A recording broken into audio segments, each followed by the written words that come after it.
네, 다음 뉴스입니다. 국민의힘 윤리위원회가 이준석 대표의 성접대 증거인멸 의혹에 대한 징계 심의를 7시부터 진행하고 있습니다. 이 결과에 따라서 이 대표의 정치적 운명이 좌우될 것으로 보이는데요. 자세한 소식 국회 취재기자 연결해서 알아보도록 하겠습니다. 엄윤주 기자. 네, 국회입니다. 네, 아직 회의가 진행 중인 것으로 보이는데 현장 분위기 어떤가요?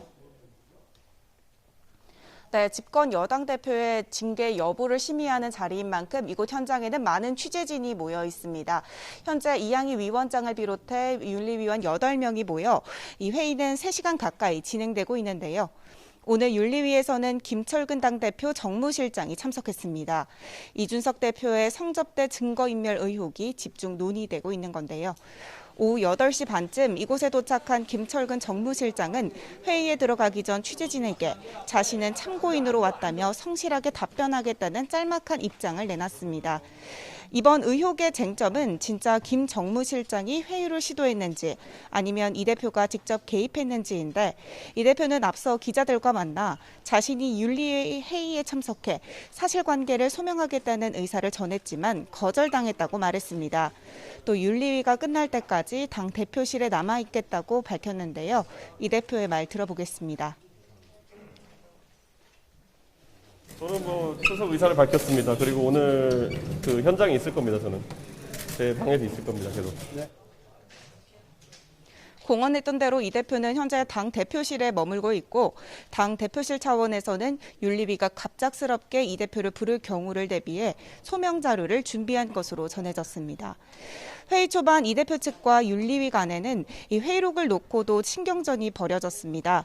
이 대표 측이 회의 초반 회의록이 작성되지 않고 있다며 문제를 제기했는데 회의 도중 잠시 복도로 나온 이양희 위원장은 이 같은 주장은 사실이 아니라고 일축했습니다.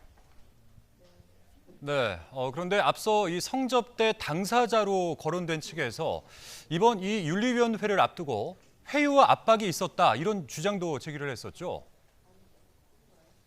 네, 이준석 대표에게 성접대를 했다라는 의혹이 불거진 김성진 아이카이스트 대표 측에서 이 같은 주장을 한 건데요. 회유와 압박이 있었다는 주된 내용이었습니다. 김 대표의 법률 대리인은 김소연 변호인은 구속 수감 중인 김성진 대표 접견 내용을 공개했습니다. 직접 들어보시죠. 수사에 있어 묵비권을 행사하고 이준석 성상납 사건 자체를 모른다는 내용의 서신을 써주면 윤리위에 제출하겠다라는 말도 전했다라고 합니다. 또 이들이 미래가 기대되는 젊은 정치인을 도와주면 가석방이 되도록 힘써주겠다며 김 대표를 설득하고 한편으로는 후폭풍을 감당할 수 있느냐며 협박도 했다고 주장했습니다. 이런 주장에 대해 이준석 대표 측은 YTN 취재진에게 김소연 변호사의 일방적인 주장이라며 강하게 반박했습니다. 이렇게 양측의 진실 공방이 더욱 가열되는 가운데 이 대표가 오늘 윤리위에서 가장 낮은 징계인 경고 처분이 나오더라도 당 안팎의 거센 비판과 정치적 타격은 불가피할 것으로 보입니다. 반면 이준석 대표가 받는 의혹이 가볍지 않은 만큼 징계가 불가피하다는 주장도 나와 오늘 윤리위에서는 경론이 예상됩니다. 하지만 당사자인 이 대표가 참석하지 않고 쟁점이 복잡한 만큼 당장 오늘 최종 결정이 내려질 가능성은 높지 않다는 분석도 나옵니다. 이와 함께 오늘 회의에서는 KT 채용 청탁 혐의로 대법원 유죄 확정 판정을 받은 김성태 전 의원, 강원랜드 채용 비리 사건으로 대법원에서 실형이 확정된 염동열 전 의원과 대선 직후 방역 수칙을 어기고 단체 회식을 했던 윤상현, 구작은 김병욱 의원의 징계 절차도 함께 논의됩니다. 지금까지 국회에서 YTN 엄윤주입니다.